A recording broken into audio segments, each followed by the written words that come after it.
His Divine Grace, the Bhakti Siddhanta Saraswati Goswami Maharaj, Srila Prabhupada ki jai. Anantya Koti Vaishnava Vrinda ki jai. Namacharya Srila Haridasa Koti jai. Shri Rup Sanatan Bhadragana, Shri Jiva Baladas Raghunath, Shad Goswami Prabhu ki jai.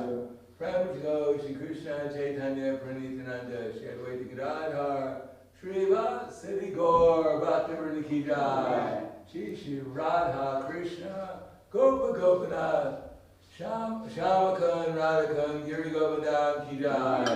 Mathura Dham ki jai. Vrindavan Dham ki jai. Mayapur Dham ki jai. Navadvip Dham ki jai. Viganath Puri Dham ki jai. Ayodhya Dham ki jai. ISKCON Ljubljana ki jai. Dhanamai ki jai. Dhammanamai ki jai, Srimati Bhakti Devi ki jai, Srimati Tulsi Devi ki jai, Shri Panchatattva ki jai, Shri Gaurani Thai ki jai, Gaur Premanande, Slava Zarani Bhaktam, Slava Zarani Bhaktam, Slava Zarani Bhaktam, Slava Shri Guru Shri Gaurangi.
Sit a little, huh?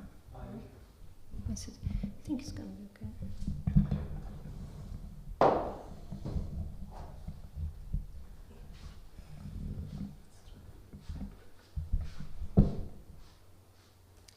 Hare Krishna. So do you want me to speak in English, Maharaj? Of course. Okay. Jaya Radha Madhava Kunja Bihari. Jaya Radha Madhava Kunja Bihari. Jaya Radha Madhava Kunja Bihari. Jaya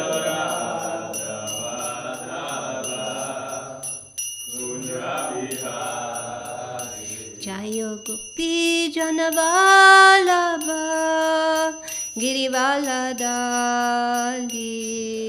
Gopi Janavalabha Girivala Dali. Yashoda Nandana Vraja Janaranjana.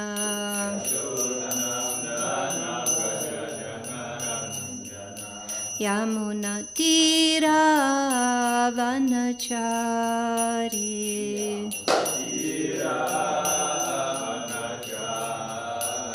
Jaya Radha Madhava Kunja Bihari.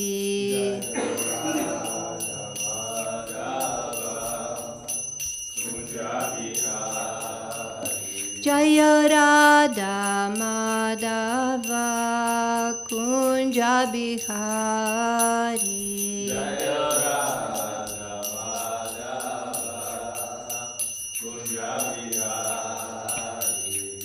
Hare Krishna, Hare Krishna, Krishna Krishna, Hare Hare, Hare Rama, Hare Rama, Rama Rama, Hare Hare.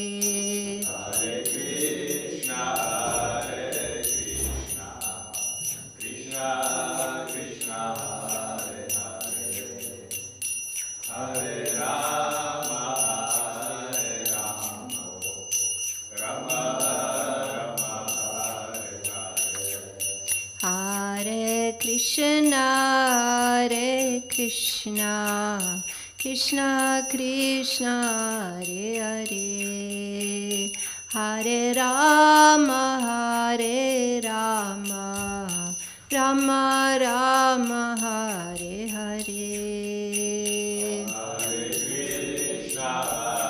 Krishna, Krishna Krishna, Hare Hare, Hare Rama, Hare Rama, Rama Rama, Hare Hare. Hare Krishna, Hare Krishna, Krishna Krishna, Hare Hare, Hare Rama, Hare Rama, Rama Rama, Hare Hare. Hare Krishna, Krishna Krishna, Hare Hare, Hare Rama, Rama Rama,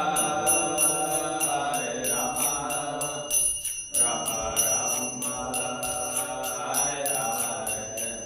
Jaya Prabhupada, Jaya Prabhupada, Jaya Prabhupada, Srila Prabhupada. Jaya Prabhupada, Prabhupada, Prabhupada, Srila Prabhupada. Jaya Panchatattva, Jaya Panchatattva, Jaya Panchatattva, Jaya Panchatattva.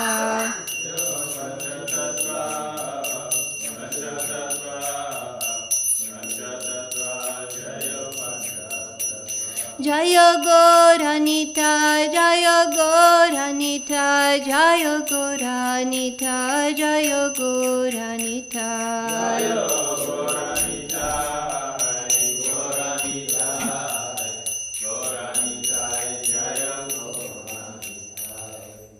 Jayam Vishnupada, Paramahamsa, Parivrajacacharya, Shtutara Shata Shishimad, His Evangelists, A.C. Srila Bhaktivedanta, Swami Srila Prabhupada ki jai, Nanta Koti Vaishnava Vrinda ki jai, Namacharya Srila Haridas Thakur ki jai, Prem se Kaho Shri Krishna Chaitanya Prabhu Nityananda, Shri Veda Gadadhar Shivasadi Gora Bhakta Vrinda ki jai, Jai Shri Radha Krishna Gopa Gopinath Radha Kunda Shama Kunda Giri Govardhan ki jai, Vrindavan Dham ki jai, Ganga Devi ki jai, Munamai ki jai, Tulasi Maharani ki jai, Gora Prema Manjari. All glories to the assembled devotees, all glories to the assembled devotees, all glories to the assembled devotees, all glories to Shishi Guru and Gauranga, all glories to Srila Prabhupada.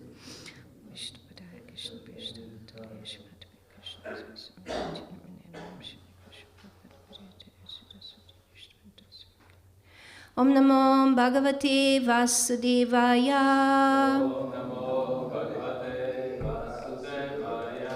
Om Namo Bhagavate Vasudevaya. Om Namo Bhagavate Vasudevaya.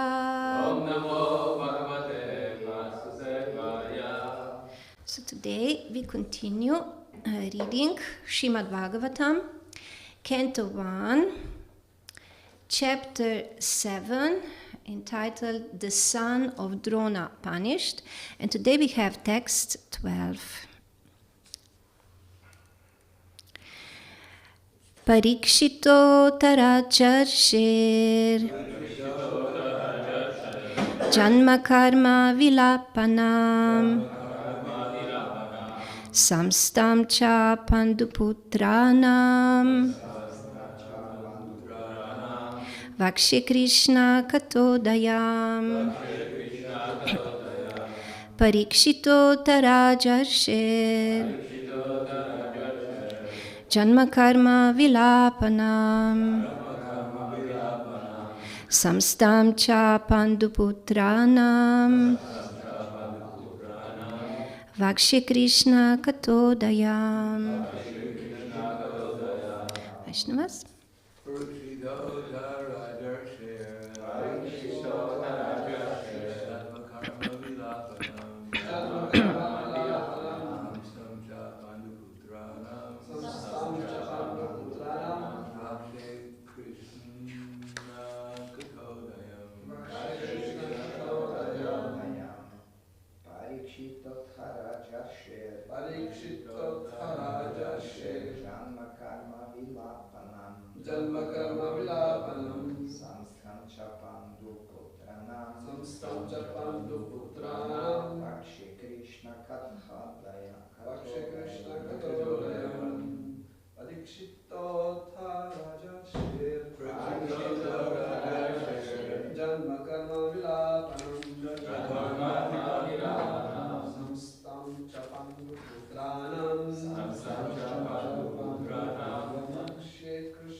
Vaishnavas.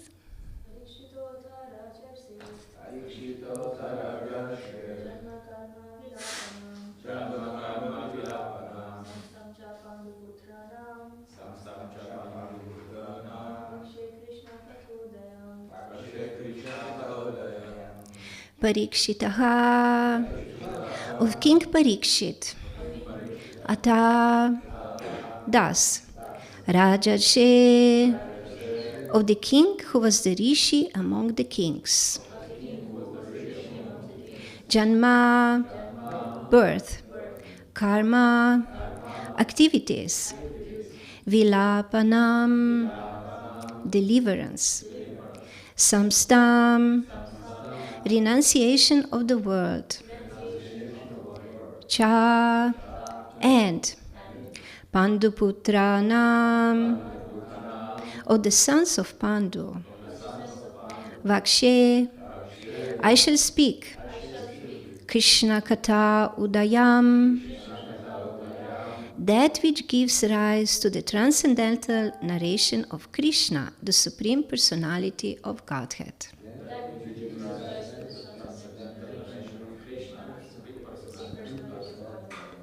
Translation.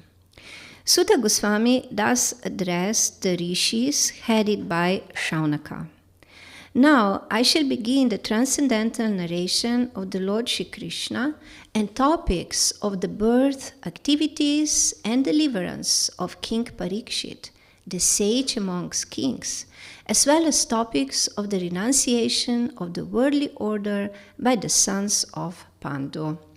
Please repeat. Sutta Goswami thus addressed the rishis headed by Shaunaka. Now I shall begin the transcendental narration of the Lord Shri Krishna and topics of the birth, activities, and deliverance of King Parikshit, the sage among kings, as well as topics of the renunciation of the worldly order by the sons of Pandu. Purport. Lord Krishna is so kind to the fallen souls that he personally incarnates himself amongst the different kinds of living entities and takes part with them in daily activities. Any historical fact, old or new, which has a connection with the activities of the Lord, is to be understood as a transcendental narration of the Lord. Without Krishna, all the supplementary literatures like the Puranas and Mahabharata are simply stories of historical facts. But with Krishna, they become transcendental, and when we hear of them, we at once become transcendentally related with the Lord. Srimad Bhagavatam is also a Purana, but the special significance of this Purana is that the activities of the Lord are central and not just supplementary historical facts. Srimad Bhagavatam is thus recommended by Lord Sri Chaitanya Mahaprabhu as the spotless Purana. There is a class of less intelligent devotees of the Bhagavata Purana who desire to relish at once the activities of the Lord narrated in the 10th canto without first understanding the primary cantos. They are under the false impression that the other cantos are not concerned with Krishna, and thus, more foolishly than intelligently, they take to the reading of the 10th canto. These readers are specifically told herein that the other cantos of the Bhagavatam are as important as the 10th canto. No one should try to go into the matters of the canto without thoroughly understood of the other 9 cantos. Like the Pandavas are not without Krishna. The devotees and the Lord are interlinked and they cannot be separated. Therefore, talks about them are all Krishna Katha, or topics of the Lord. Thank you. That's beautiful.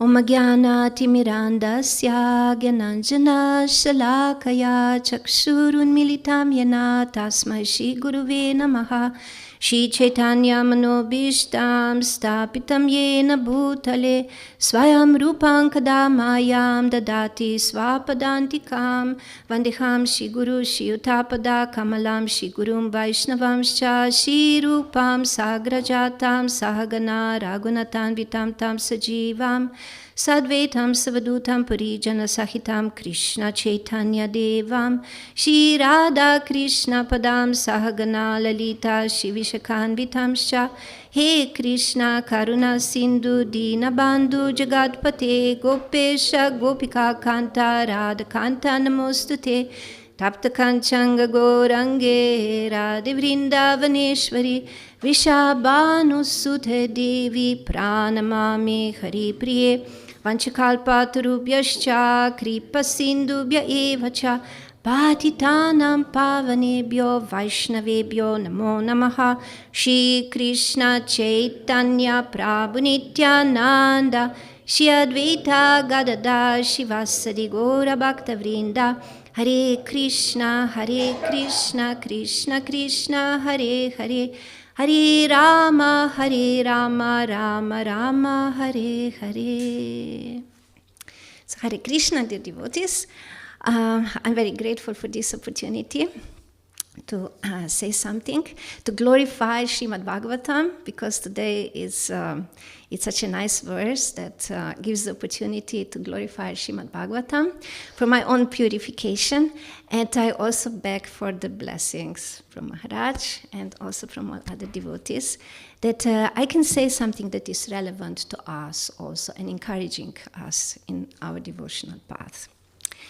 So here in this verse, now a little bit, it's a change of topic, and this is like the first. It's just the verse before Sutta Goswami will start to describe the lila, the pastimes of the Lord.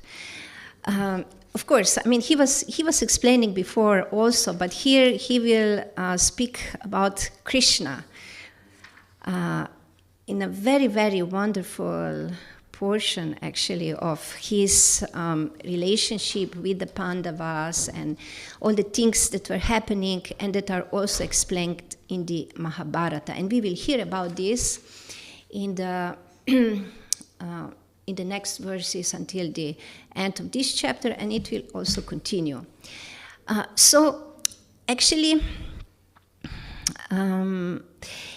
in this first canto, what we can see that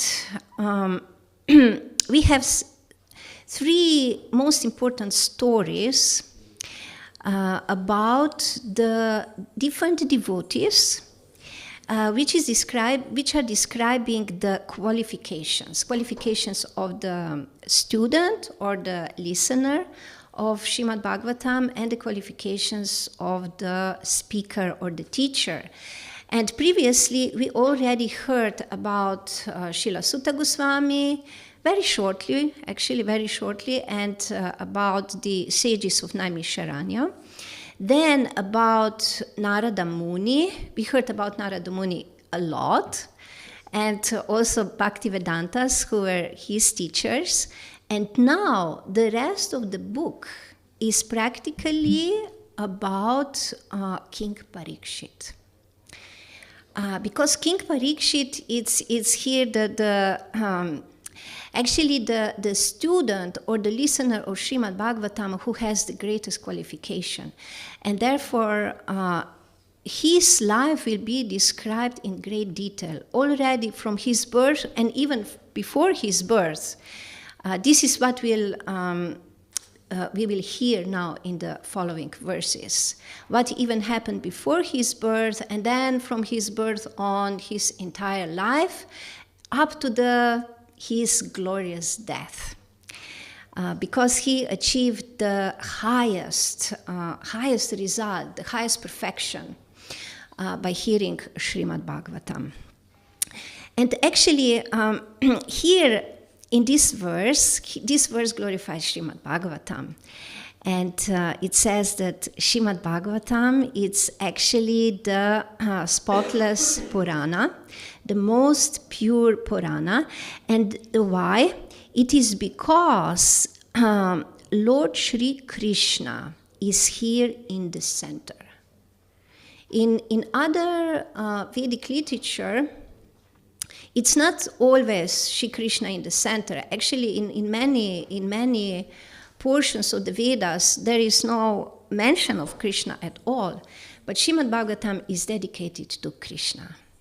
Janmadyasya yaton mayat itaratas chartesha bhigyah svarat tene brahma hridaya adikavaye muyanti yatsuraya tejo varim ridam yata vinimayo yatra trisargo mrisha damna svena sada nirasta kuhakam satyam param dimahi. So this is the very first verse from Srimad Bhagavatam, and it is dedicated to Shri Krishna, the supreme absolute truth. And it gives, we could say, it gives the main focus of the entire book. So who is Shri Krishna? Who is this supreme absolute truth? In this verse, we can hear some very powerful statements about him that really put him on the highest position. So he is the one who is behind the creation, the maintenance, and the dissolution of all the manifested worlds. He is the one who is supremely conscious of everything that is happening everywhere. And he is the only one who is completely independent, Svarat. And then more in relation to us. He is the one who has given the knowledge, the supreme knowledge from within the heart of Lord Brahma.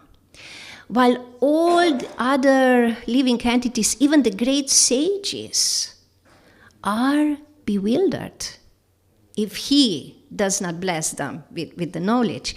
And then as far as this material world appears so factual, so real, like ultimate reality to us, but it's not. In fact, it is illusory. But because of his potency, it appears to us as if it is the ultimate reality. But he himself is aloof from this world, and he is situated in the another reality, which is the real reality, which is never destroyed. And this is the reason why we should meditate on him. So this verse really sets the theme. We should meditate on him, the Supreme Lord.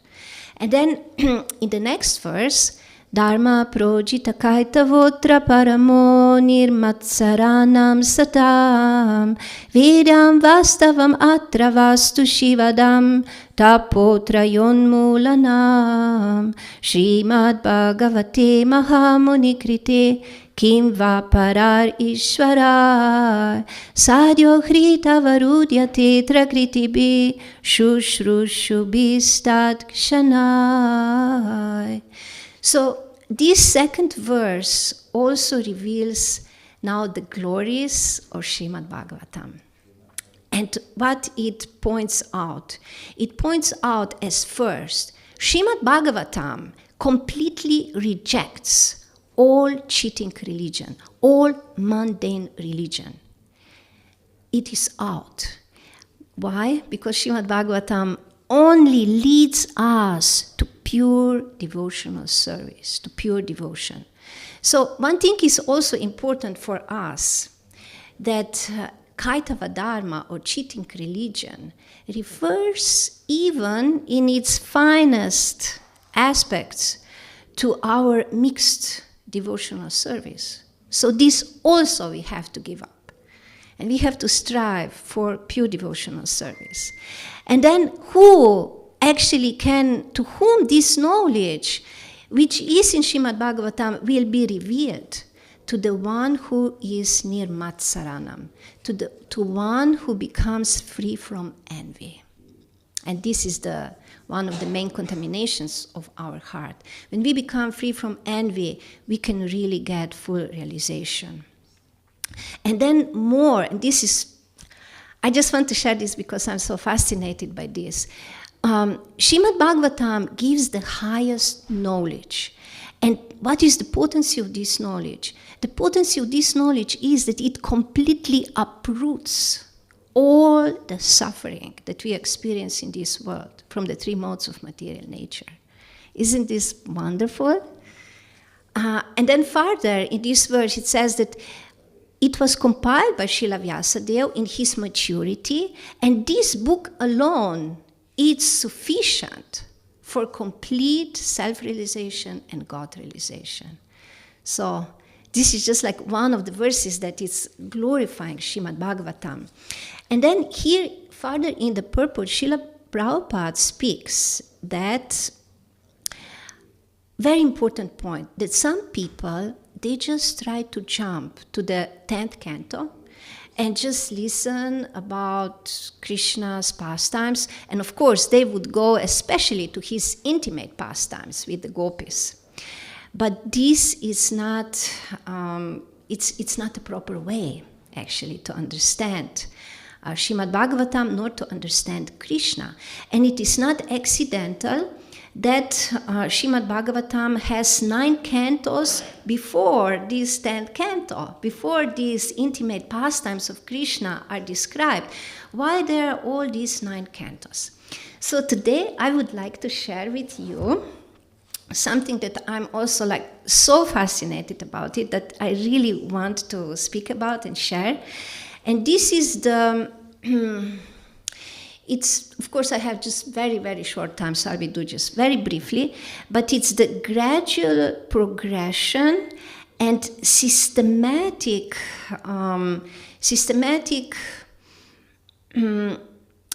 development of topics in Srimad Bhagavatam. Like, I have been reading Srimad Bhagavatam and studying Srimad Bhagavatam for so many years, but I couldn't understand anything what is really the connection, how things are like building upon from one canto to another canto. Although there are some descriptions, but it did not really make so much sense to me. But then I heard the course by His Holiness Bhaktivedanta Goswami, and he gave the summary, the summary of all the cantos of Srimad Bhagavatam, and he gave actually this very analytical and systematical development.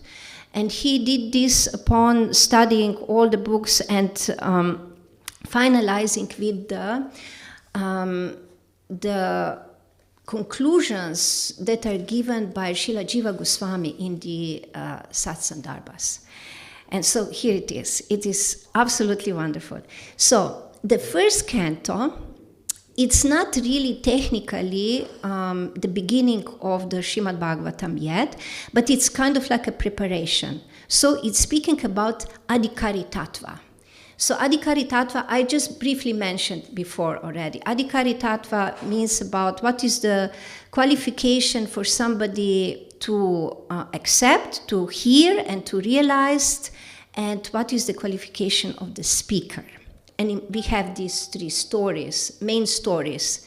Of course, there are also other things in this canto and also in other cantos, but this is like the main theme.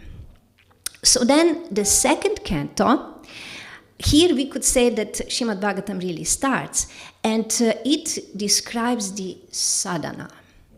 So what is the sadhana? Sadhana is the spiritual process.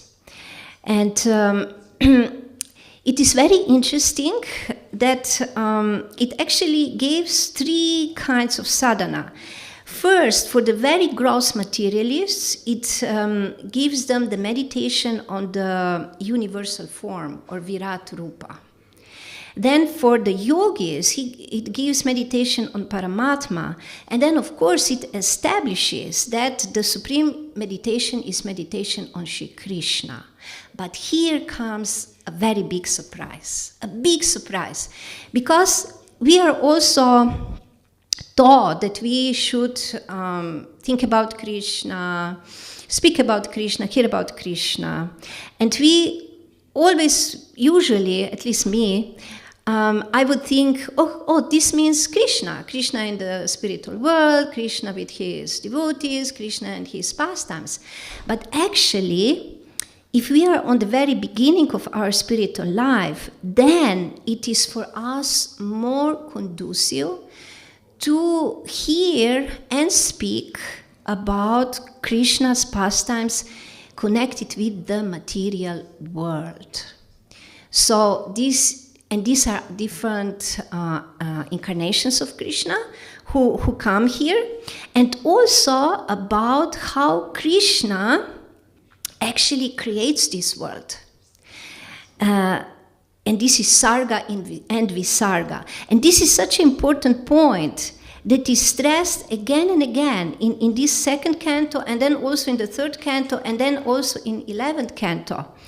Because it is absolutely essential for us to hear about this again and again, to become a little detached from this material world and the desire to enjoy this material world. So this is a very preliminary step, but it's very important for us, which is given in the second canto.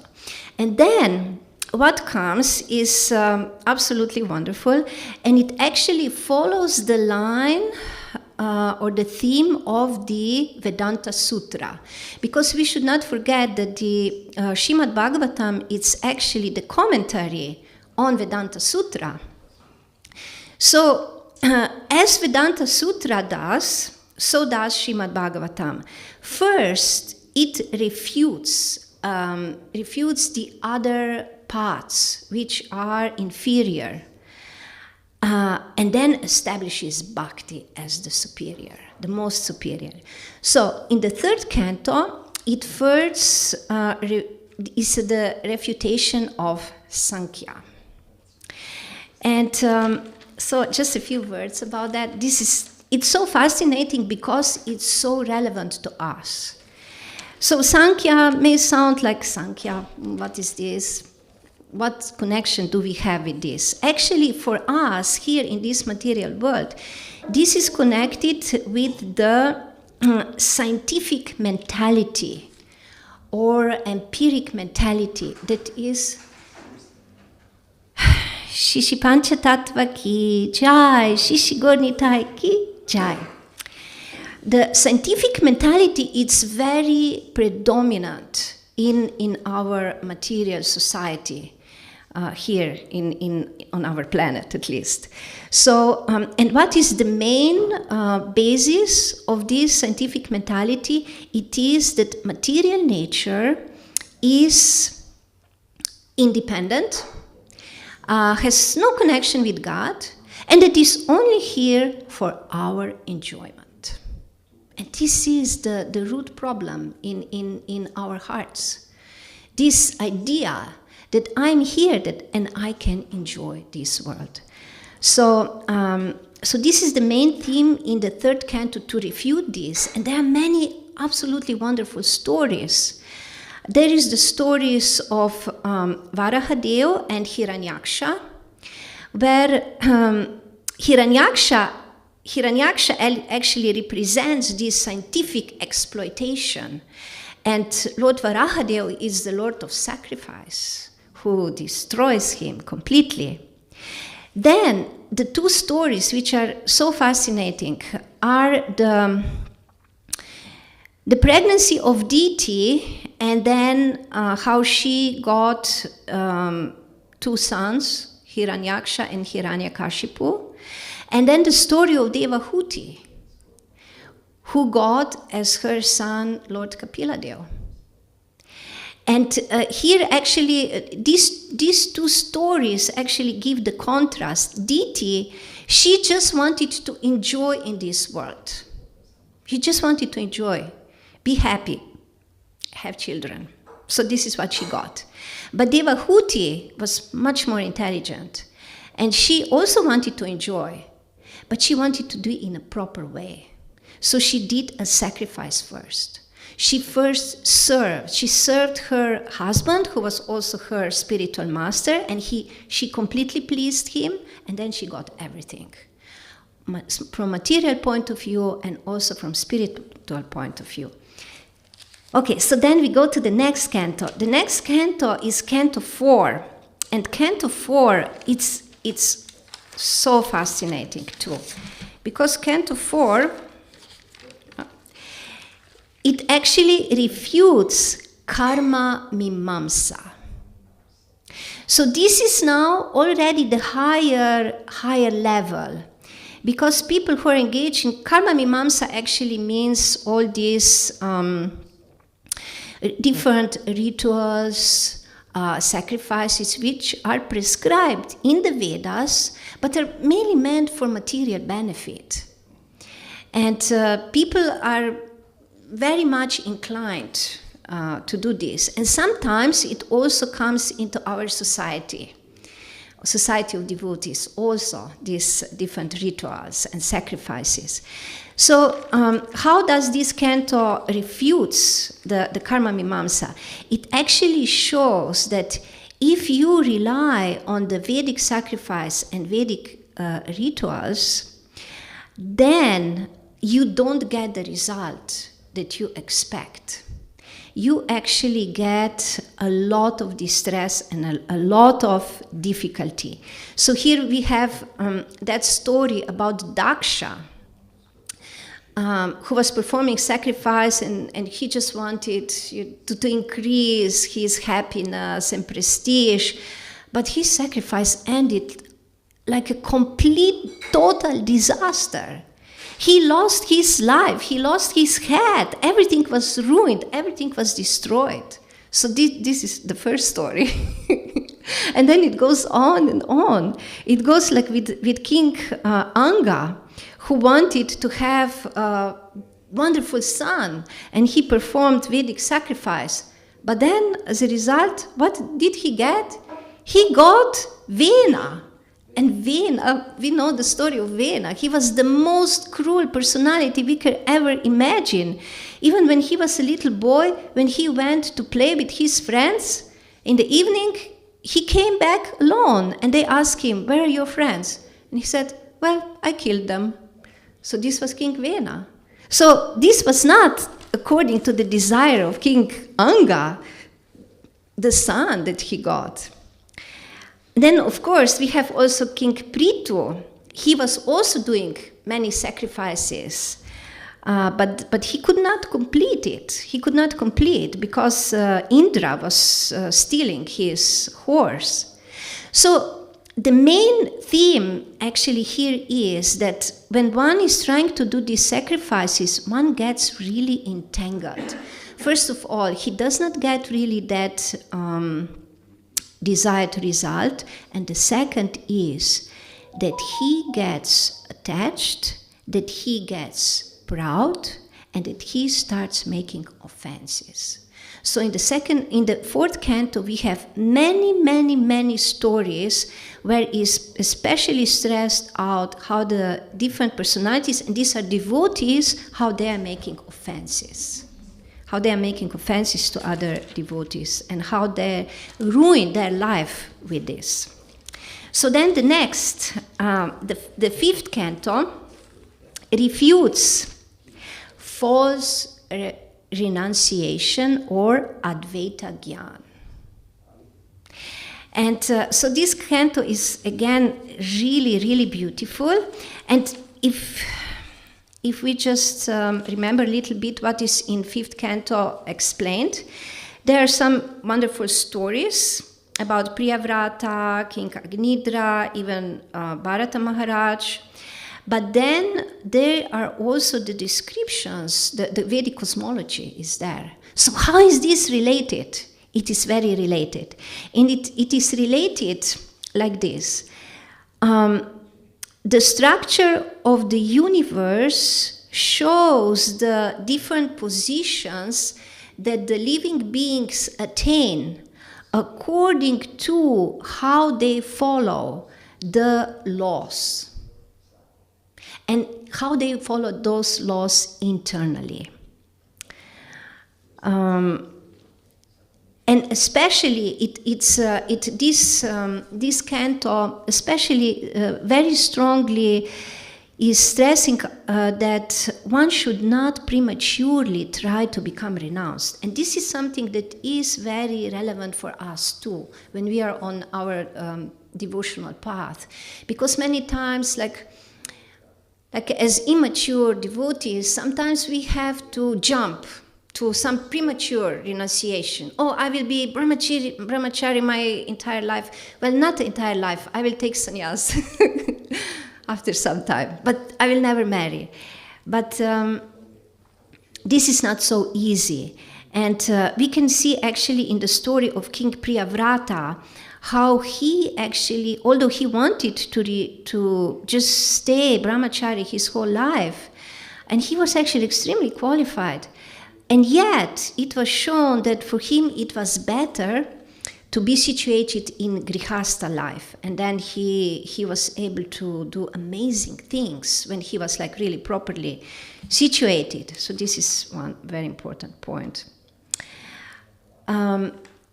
So then the canto 6. So now it gets really interesting. It actually gets more and more interesting. So what does canto 6 deliver? It actually starts to glorify the independent nature of bhakti. Here the pure devotion is presented, and it's most amazing that it's presented in the heart of Vritrasura, who is actually externally a demon. And yet, it is concluded and it is evident that he is a pure devotee. And then another story which is absolutely amazing is the story of Ajamila. And here, whenever we hear about this story, we always hear, yes, Ajamila, so he fell down, but the holy name saved him. And this is all true. But actually, if we look at the theme of this canto, then here are other characters which play the main role. And these are the Vishnu Dutas and the Yamadutas. Why? Because the Vishnu Dutas represent the mentality of a pure devotee, and Yamadutas represent the mentality of a mixed devotee. Very interesting. It's very, very interesting. And mainly, the main problem here is that the mixed devotees, they don't know the glories of pure devotion and they don't have faith in pure devotion.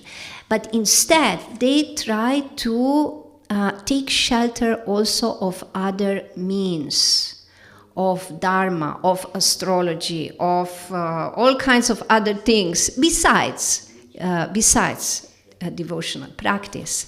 But this is completely refuted in 6th canto, Srimad Bhagavatam. And then the culmination of this refutation actually comes in the story of Narada Muni and Daksha. And this is the story. We know Daksha, he was a Prajapati, and he had so many sons, wonderful sons. But Narada Muni, he just took them all away. He just inspired them to become pure devotees and to just go and never create any progeny. And then Daksha was, in the first set of his sons, he forgave Narada Muni. But later on, when the second set of his sons was also gone, then he became very angry. And at the end, he attacked Narada Muni, verbally attacked. And in this verbal attack, it's actually, it's exposed the envy and the criticism in the heart of a mixed devotee towards a pure devotee. And this is something actually also that we, I'm speaking for myself, of course, need to look into my own heart. How is there in my own heart a resistance towards pure devotion? So some of the things that Daksha was speaking to Narada were, you're a hypocrite, you just create enmity, you're an imposter, you're not a real sadhu. I am a real sadhu. I am living very pure life. I'm following the rules and everything. But you're cruel, you're just cutting. So it's very, very interesting. So this exposes this envy. So it's ultimately actually this canto really shows this distinction between pure devotion and mixed devotion, and refutes the mixed devotion. Because this is important for us to understand. Otherwise, we may just be satisfied with our practice of mixed devotion. And then the next, it goes even more wonderful. So the Canto 7 is, so the Canto 6 was trying to create a very strong desire in our heart for pure devotion. So now the 7th canto is all about how to get it. How can I get this pure devotion? How can I get this pure devotion? And again, in this 2nd canto, we have two different parts that seemingly don't connect. In one part, we have this story about Prahlad Maharaj and Hiranyakashipu, and in the 2nd part, we have Narada Muni giving all the Varnashrama speaking about different varnas and ashramas and their duties. So how is this connected? What is the connection here? There is connection, and connection is, so how can we acquire bhakti? We can acquire bhakti either directly or indirectly. If we are fortunate enough to have the association of a pure devotee, and our heart is prepared to take his mercy, then we can get it directly from a pure devotee. But the necessary requirement is that our heart is a little bit purified, at least from that envy, so that we are not so envious of a pure devotee that we cannot even accept mercy from him. And if we are not fortunate to have association of the pure devotee, then there is the second way, the indirect way, how we can get bhakti. And here comes varnashrama. Because varnashrama actually gives the proper varnashrama, the Daivi varnashrama, where the Krishna is in the center and pure devotion is in the center. This kind of varnashrama gives the preliminary purification of the heart and actually helps a human being to acquire some piety, some good qualities, some humility, and actually a genuine appreciation for a pure devotee. So this is how this 7th canto is teaching us how to acquire bhakti. But then we go more, and it is so fascinating. Canto 8, it's all about surrender. Because how does bhakti really start? It starts with surrender. We have to surrender to the Lord. And this 8th canto is giving us through different stories, showing us different levels of surrender. So the first surrender we have with Gajendra. And Gajendra, he surrendered. His surrender was very, how would say, conditional. It wasn't unconditional. He surrendered because he was in distress. So this is Artha from Bhagavad Gita, the first person who surrenders. Then the second story is about the churning of the milk ocean. And in this story we have the demigods and we have the demons. They got all together. But the demigods went first to pray to the Supreme Lord. They surrendered. Again, this was not unconditional surrender. It was conditional surrender. And what did they want? They want material things. They wanted opulence. They wanted to somehow be maintained. So they asked the Lord to help them. So this is Artha. And then the third one, it's the story of Lord Shiva and Mohini Murti. And here it is Lord Shiva also surrendered to the Lord, but he was curious. He was so curious. He wanted to see the power of the Lord. So then the Lord showed him his power and completely humiliated him in the course of the whole pastime, because Lord Shiva completely lost his mind and became so attracted to Mohini Murti, the most beautiful lady that ever existed, who was nobody else but the Supreme Lord. So this was the Jigyasu, the third person who is surrendering. And then the fourth, the Jnani, was the story of King Satyavrata. And this is the story about that fish, the Matsya avatar, how that he found first a little tiny fish and it was growing. And so also Satyavrata, King Satyavrata was also surrendering to the Lord, but he wanted transcendental knowledge. So it was still conditional. But then we have the final story, the most wonderful, the most glorious. It is Lila about Bali Maharaj. And Bali Maharaj actually represents pure surrender, unconditional surrender. He's actually Atma Nivedanam. And the most amazing thing here is, what was the impetus for him to surrender to Lord Vamanadev? the Lord's beauty. Because Lord Vamanadeva, each of incarnations of the Lord represents some specific quality of the Lord. And Vamanadeva represented the beauty. And Bali Maharaj was so enchanted by the beauty of Lord Vamanadeva that his heart just melted, and he was willing to give him everything, just completely surrendered to him. This is so wonderful. It is so beautiful to read about this. It is so inspiring. So this is where we need to come to, so that we will surrender to the Lord just because of how wonderful He is, because how beautiful He is, what wonderful qualities He has. So, and then I had just a little bit more time.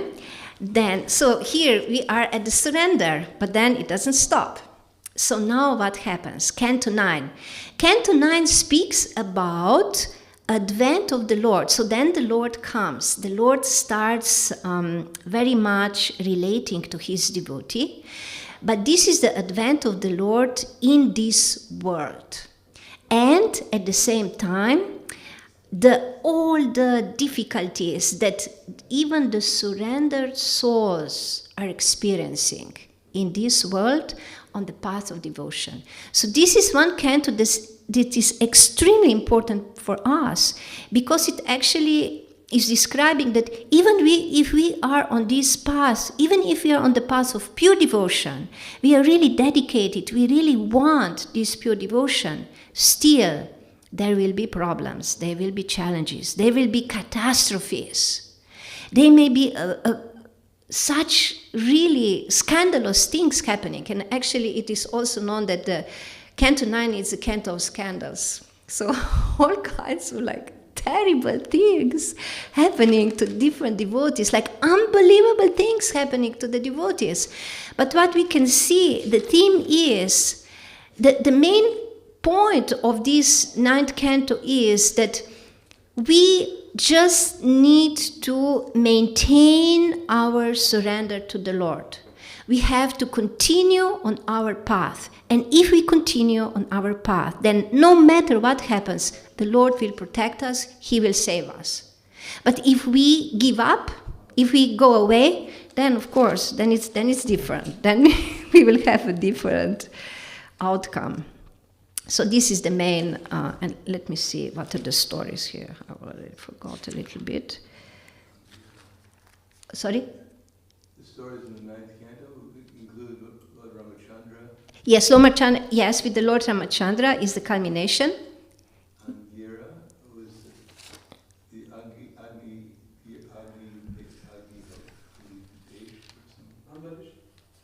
Yes, Ambarish Maharaj. There is that story about Ambarish Maharaj and who was that? Durvasa Muni. So here we see Ambarish Maharaj so surrendered, nobody could be more surrendered than him, and yet what a terrible difficulty occurred in his life, how Durvasa Muni cursed him. But of course the Lord protected him completely. And then in the second part of the 9th canto, we have the stories about the Sharmishta and Devayani,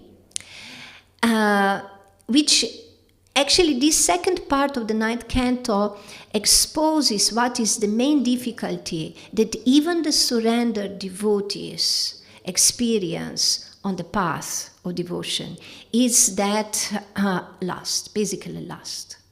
Lust which is still in the heart, and because of that, here and there somebody may have a fall down or some slip on his path.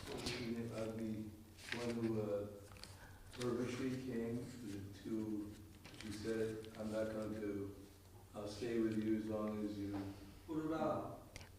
Yes, Pururava, yes, the story of Pururava is there. Yes. Story of Pururava. Yes, here also have how somebody became a woman, he was changing his man, a woman, a very strange. And yes. Suyagya. There's a prince who wandered into Kailash, and he was probably a curse that any male enters in this way will turn into a female. So then he got Shistamuni, he gave him the benediction. 1 month he'll be a male, and 1 month he'll be a female. It was really confusing to the citizens. Yes, such unbelievable story. Then we even have one story where is somebody he ate meat. I mean, it was all accidental. Vichukshi. He ate a rabbit. But anyway, he was protected. There's also the story about Muni, who was fed one of 2 Rakshasas. He turned one of the brothers turned his brother into a ram and fed it to Angira Muni. Weighed the lamb. His brother said, "Come out." He said, "Well, he's not going to come out because I just digested it." Unbelievable story also. Yes.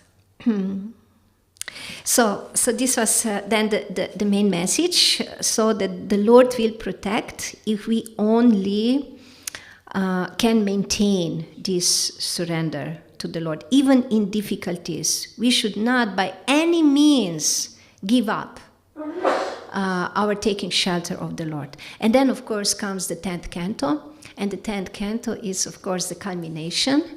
And by the time we come to the 10th canto, if we really have gone through all this and really digested and really internalized all the lessons, we are ready actually to hear about Krishna's pastimes with his eternal associates in the spiritual world. So I would stop here. If there is maybe any point somebody would like to... Yes, Maharaj, please. Can you hear me? I can't turn my hand up very high. Yes, we can hear you, but maybe on the internet there are devotees listening, would be nice. Thank you for the nice class and the interesting information. I always look at it. Another way also along with that is that every canto brings us to another stage of consciousness, of elevation in the material world, and shows how it doesn't really satisfy anyone.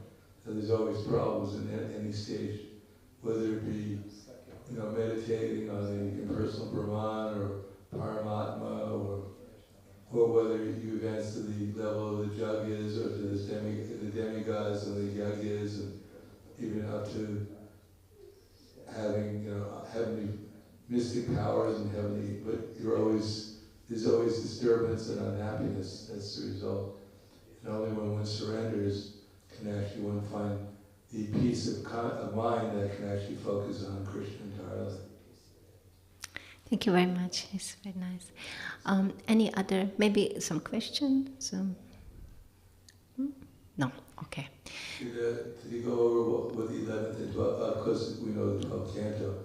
The 11th canto is quite a philosophical explanation. So maybe you can. Well, I guess just like the Bhagavad Gita is like a sandwich. There's the different stages of yoga that brings one to be able to hear about Krishna. First 6 chapters of Bhagavad Gita. The middle 6 chapters are all about what you're supposed to hear about. And the last 6 chapters are the intelligence you need to actually fix your mind upon hearing about Krishna. This is only the first 6 cantos of the Bhagavatam are all about what you need to elevate yourself to be able to hear about Krishna. Then the 10th canto is all about hearing about Krishna. The 11th is the intelligence you need to fix your mind about hearing about Krishna. Wonderful. It's so inspiring.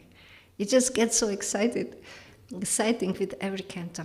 With the Krishna, since he knows everything past, present, future, he gave us this literature, so he knows what he's doing.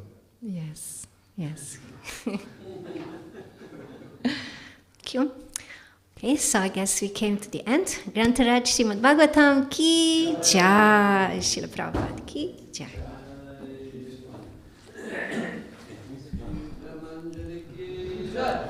Samaveta Bhakta Vrinda ki jai.